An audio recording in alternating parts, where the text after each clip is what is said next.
Bueno, pues en este video vamos a aprender cómo calcular los máximos y mínimos de una función de una variable, algo que no está tan difícil cuando se trata de polinomios. Además, vamos a calcular los intervalos de crecimiento y de decrecimiento. Entonces, sin más, vamos por acá a comenzar. Como paso número uno siempre lo que tiene que hacer es tratar de determinar cuáles son los números críticos. Entonces, número uno, lo que necesitamos son números críticos. A ver, esperen. Listo. Números críticos. ¿Cómo le hago para determinar los números críticos? Pues bueno, esto es básicamente, hay dos casos, f' de x igual a cero o f' de x no existe o no existe. Ahora, el caso no existe en general, casi nunca lo hacen. El caso que importa es el igual a cero en general y sobre todo cuando se trata de polinomios. Cuando se trata de polinomios, el único caso que me interesa es este de aquí. Entonces, sin más, pues vamos por allá.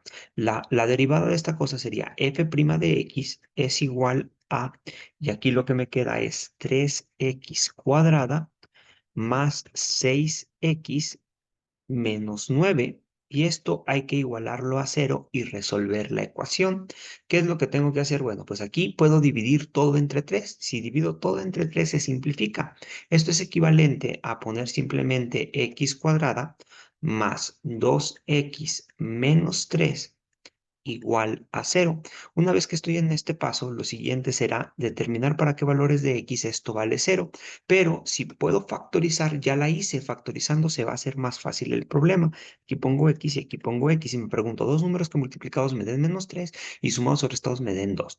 Bueno, pues ¿qué números cuando multiplico me dan 3? Por ejemplo, el 3 y el 1. Y si le pongo de manera adecuada los signos, si le pongo, por ejemplo, este más y este menos, cuando yo hago más 3 menos 1, me queda el más 2 que está por aquí y más 3 por menos 1 es justamente el menos 3. Listo, ya está. De aquí ya tengo mis números críticos. Los números críticos van a ser x igual a, y aquí este que es más 3 se pone como menos 3 porque literalmente estoy igualando esto a 0 y despejando.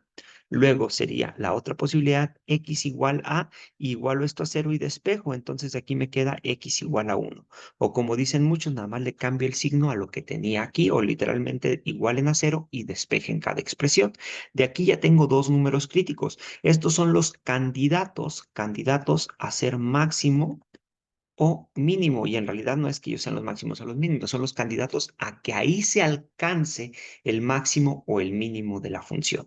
Entonces, ¿cómo sé si es un máximo o si es un mínimo? Pues bueno, puedo aplicar el criterio de la segunda derivada. Entonces vamos al criterio de la segunda derivada. Para polinomios es bien sencillito porque se pueden derivar varias veces. Entonces vamos a derivar una segunda vez.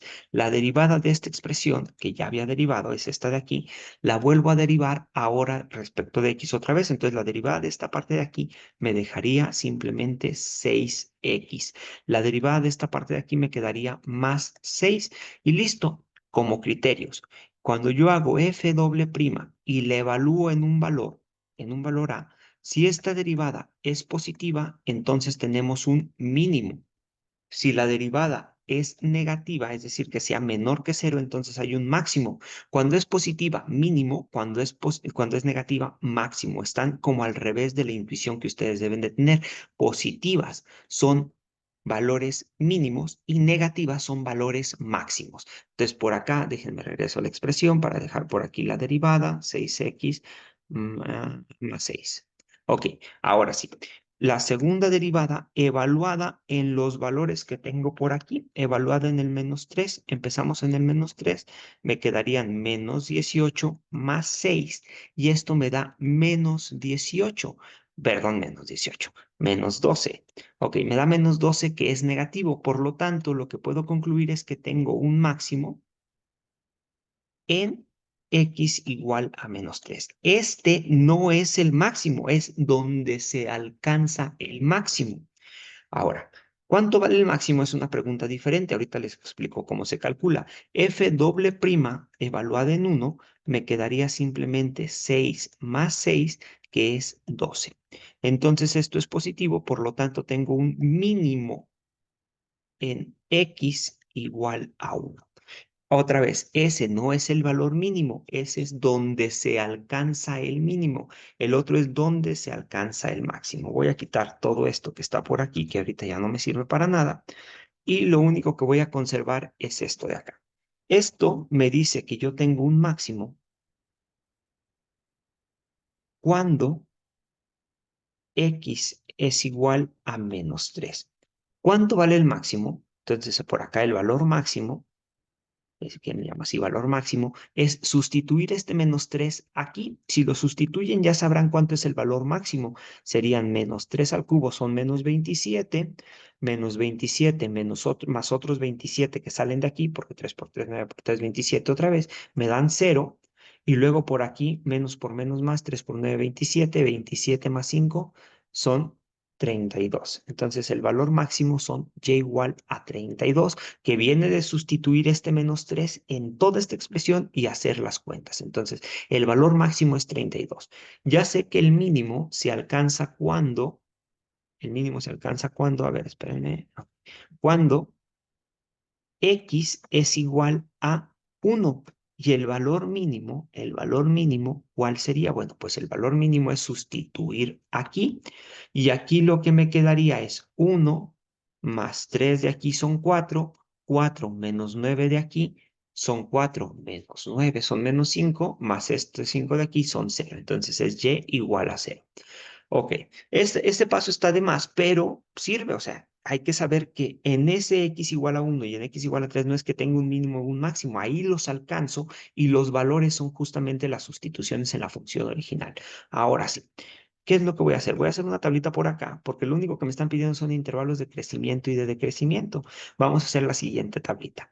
Voy a ubicar el -3 que está de este otro lado y voy a ubicar el 1 que está como por acá.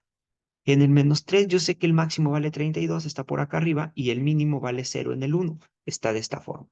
Entonces, aquí es un máximo y aquí es un mínimo. Hay que recordar que las funciones para que puedan alcanzar un máximo crecen, crecen, crecen, hasta que llegan a ese valor y luego se van decreciendo, decreciendo, decreciendo, y como va a alcanzar un mínimo, llega hasta aquí y luego vuelve a crecer. Esta es la forma que debería de tener: crecer, crecer, crecer, crecer, crecer hasta llegar al máximo, de crecer hasta llegar al mínimo y después volver a crecer, crecer, crecer, crecer. Ya está. Estos son mínimos locales, por eso dicen relativos, es máximo y mínimo local. Ahora, ya a partir de esto, ya sé dónde están los intervalos de crecimiento y de decrecimiento. Antes del máximo siempre crece, antes de un máximo siempre crece. Por lo tanto, crece desde menos infinito hasta -3, unión. Y luego, después de que paso el mínimo, siempre crece. Entonces, después de que paso el mínimo, voy a crecer. Entonces, es unión del 1 hasta el infinito. Y decrece cuando decrece. Después de que paso el máximo, tengo que empezar a decrecer. Entonces, después de que paso un máximo, decrezco. Y antes de llegar a un mínimo, también se decrece. Por lo tanto, este intervalito que quedó por aquí es el de decrecimiento, desde -3 hasta 1. Y listo, ya está. Esa es la solución al problema. Hasta aquí, pues muchas gracias.